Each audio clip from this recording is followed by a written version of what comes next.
Welcome to unique views YouTube channel. Yes unique views YouTube च्यानलमा यहाँहरूलाई हार्दिक स्वागत छ। म पूर्ण राई। म यस च्यानल मार्फत यहाँहरू समक्ष उत्प्रेरणामूलक भिडियोहरू ल्याउँदै आइरहेको छु।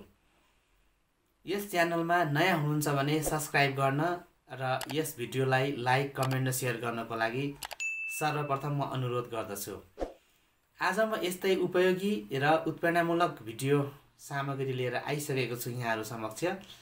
आज म यहाँहरू समक्ष एक्लै खुसी हुन के गर्ने, एक्लै खुसी हुँदाका फाइदाहरू के हुन् र एक्लै खुसी हुनका लागि के कुराहरू गर्न आवश्यक छ भन्ने विषयमा यो भिडियो बनाउन गइरहेको छु। भिडियो उपयोगी र महत्त्वपूर्ण हुनेछ भन्नेमा मैले आशा लिएको छु। यस भिडियोलाई सुरुदेखि अन्त्यसम्म हेर्न पनि म अनुरोध गर्दछु। अब म विषयवस्तुतर्फ अगाडि बढ्छु। एक्लोपनमा खुसी भेट्नु आफैमा ठुलो कुरा हो। कहिलेकाहीँ जब हामी अरूबाट टाढा रहन्छौँ तब मात्र आफूलाई राम्रोसँग चिन्न सक्ने मौका पाउँछौँ। एक्लै खुसी हुन सक्नु भनेको साँच्चै महत्त्वपूर्ण कुरा हो। यसले आत्मनिर्भरता, आत्मविश्वास र भित्री सन्तोष ल्याउँछ। एक्लै हुँदाका धेरै फाइदाहरू छन्। एक्लै खुसी हुन सक्नु जीवनको एकदमै ठुलो उपलब्धि हो। यो आत्मनिर्भरता, आत्मज्ञान र आत्ममूल्यको सङ्केत हो। यहाँ म तपाईहरूलाई एक्लै खुसी हुँदा हुने केही प्रमुख फाइदाहरूको बारेमा जानकारी गराउन गइरहेको छु। भिडियोलाई ध्यान दिएर सुन्न र हेर्नको लागि पनि म पुनः अनुरोध गर्दछु। वास्तवमै एक्लै खुसी हुँदा आत्मपहिचान र आत्मज्ञान बढ्छ।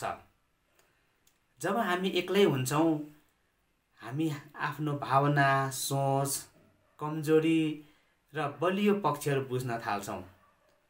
यो आत्मविकासको पहिलो खुड्किला हो। यसरी नै मानसिक शान्ति र सन्तुलन कायम हुन्छ।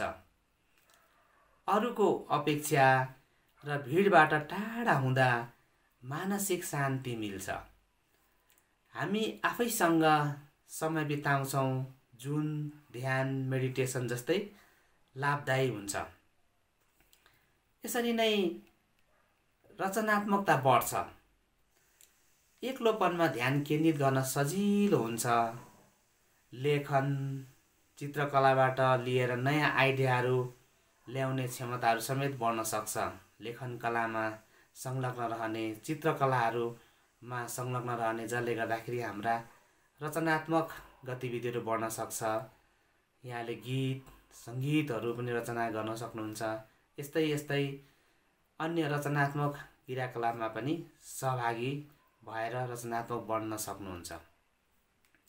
अर्को, निर्भरता घट्छ। एक्लै यात्रा गर्न, निर्णय लिन र रमाउन सक्ने क्षमताको आत्मविश्वास दिन्छ। जुनसुकै परिस्थितिमा आफूलाई टिकाउन सक्ने यसले बल दिन्छ, अथवा आफूले जस्तोसुकै परिस्थितिमा पनि टिकाउन सक्ने बल प्राप्त हुन्छ। यसरी नै एक्लै खुसी हुँदाका फाइदाहरूमा वास्तविक सम्बन्ध छुट्याउन पनि सजिलो हुन्छ। जब हामी आफैसँग सन्तुष्ट हुन्छौँ तब हामी साँचो साथीसँग मात्र जोडिन्छौँ, न कि भिडसँग। मैले यहाँहरूलाई एक्लै खुसी हुँदाका फाइदाहरूको बारेमा केही जानकारीहरू दिने जमर्को गरेँ। पक्कै पनि यी जानकारीहरू एक्लै खुसी हुँदाका के फाइदाहरूका बारेमा यहाँले जानकारी पाउनुभयो, जसले गर्दाखेरि एक्लै खुसी हुन सिक्नुपर्छ, यसका यी फाइदा रहेछन् भनेर बुझ्नुभयो भन्ने मैले अभिलाषा लिएको छु।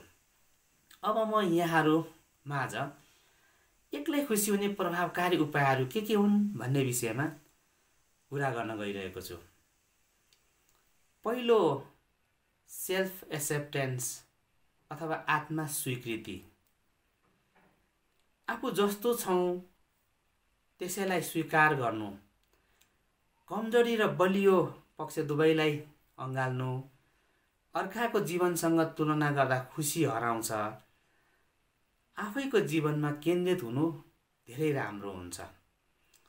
म यस्तै छु र म यही रूपमै मूल्यवान छु भन्ने भावनाको विकास गर्नुपर्छ। अर्को महत्त्वपूर्ण कुरा दैनिक कृतज्ञता अभ्यास गर्नुपर्छ। यो ग्र्याटिट्युडको प्र्याक्टिस गर्नुपर्छ।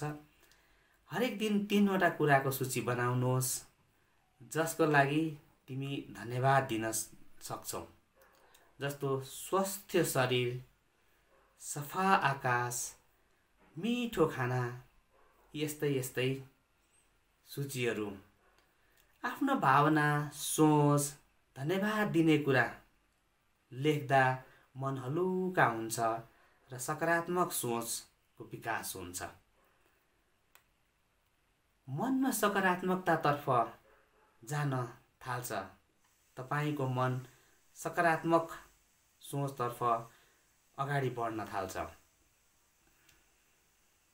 अर्को महत्त्वपूर्ण तेस्रो नम्बरमा रचनात्मक अभिव्यक्ति, क्रिएटिभ एक्सप्रेसन, लेख्न, चित्र बनाउन, सङ्गीत बजाउन, नाच्न, कुनै पनि माध्यम जहाँ तिमी आफ्ना भावना व्यक्त गर्न सक्छौ, यसमा यहाँले रचनात्मक अभिव्यक्तिहरू दिन सक्नुहुन्छ।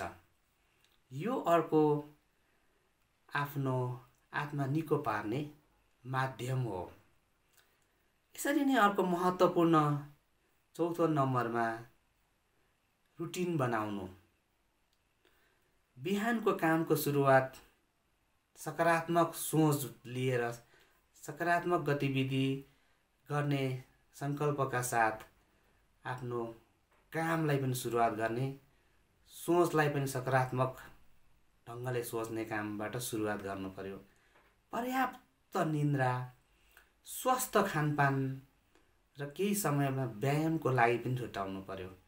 शारीरिक कसरतका लागि पनि समय छुटाउनु पर्यो। सन्तुलित दिनचर्याले मन स्थिर बनाउँछ। यसरी नै मैले 5औं नम्बरमा यहाँलाई सिकिरहनु यो लाइफ लङ लर्निङ जुन छ, यो अर्को प्रभावकारी उपाय हो। एक्लै खुसी हुनका लागि नयाँ भाषा, कुनै सिप, किताब, तिमीमा जिज्ञासाहरू जिउँदो रहन्छ। यो सिकाइ प्रक्रियाले गर्दा सिकाइ प्रक्रियाले यहाँहरूको अहङ्कार घट्छ, आत्मविश्वास बढेर जान्छ। यसरी नै अर्को महत्त्वपूर्ण प्रकृतिसँग तपाईँ जोडिनुपर्छ। यो नेचरसँगको सम्बन्ध भनौँ, कनेक्सन हुनुपर्छ। जङ्गल हिँड्ने, नदी किनार घुम्ने, घाम ताप्ने, घामसँग सुस्ताउने, एक्लै जङ्गल, बगैँचा, खोलाको छेउमा बस्न पाउनु भनेको एकदमै शान्तिदायक अनुभव हो। प्रकृति नै सबैभन्दा ठुलो थेरापी हो। यसरी नै आफ्नै साथी बन्ने अभ्यास, ऐनामा हेरेर आफूसँग कुरा गर्ने, आफ्नै मन बुझ्ने अभ्यास गर्ने, आफ्नो मन आफैले बुझ्ने अभ्यास गर्ने। तिमीले आफैलाई प्रेम गर्न सकेपछि अरूको आवश्यकतालाई टाढाबाट हेर्न सक्नुहुन्छ। र अर्को यसरी नै आफ्नो रुचिका कुरा पत्ता लगाउने। तिमीलाई के गर्न मन छ? किताब पढ्ने, सङ्गीत सुन्ने, चित्र कोर्ने, लेख्ने, हिँड्ने, कुनै खेलकुदमा सहभागी हुने, नयाँ ठाउँ घुम्ने, जुनसुकै कुरा भए पनि त्यसका लागि समय दिनुहोस्। जब तिमीले आफ्नो रुचिमा समय खर्च गर्छौ, त्यसले खुसी दिन्छ। यसरी नै अन्तमा 9औं नम्बरमा नियमित व्यायाम र माइन्डफुलनेसको अभ्यास गर्नुहोस्। हिँडुल गर्नु, योग, डान्स, जिम, जति धेरै भए पनि हरेक दिन केही न केही यी कार्यहरू गर्नाले तन मन दुवै हल्का हुन्छ। ध्यान, गहिरो श्वास फेर्ने अभ्यास, ब्रेथिङ एक्सर्साइज वा माइन्डफुलनेसले मन शान्त राख्न मद्दत पुर्याउँछ। एक्लै खुसी हुन सक्नु जीवनको एकदमै ठुलो उपलब्धि हो। एक्लै खुसी हुँदा आत्मनिर्भरता, आत्मज्ञान र आत्ममूल्यको वृद्धि हुन्छ। भिडियो हेरिदिनु भएकोमा धेरै धेरै धन्यवाद। मैले यस भिडियोमा एक्लै खुसी हुने, कसरी खुसी हुने, एक्लै खुसी हुँदाका फाइदाहरू र एक्लै खुसी हुनका लागि अपनाउनु पर्ने प्रभावकारी उपायहरूको बारेमा छोटकरीमा जानकारी दिने प्रयास गरेँ। भिडियो उपयोगी नै रह्यो भन्ने मैले महसुस गरेको छु। भिडियो हेरिदिनु भएकोमा पुनः यहाँहरूलाई धेरै धेरै धन्यवाद। च्यानलमा नयाँ हुनुहुन्छ भने सब्सक्राइब गर्न र यस भिडियोलाई लाइक, कमेन्ट र सेयर गर्न अनुरोध गर्दै यहाँलाई पुनः धन्यवाद। नमस्कार।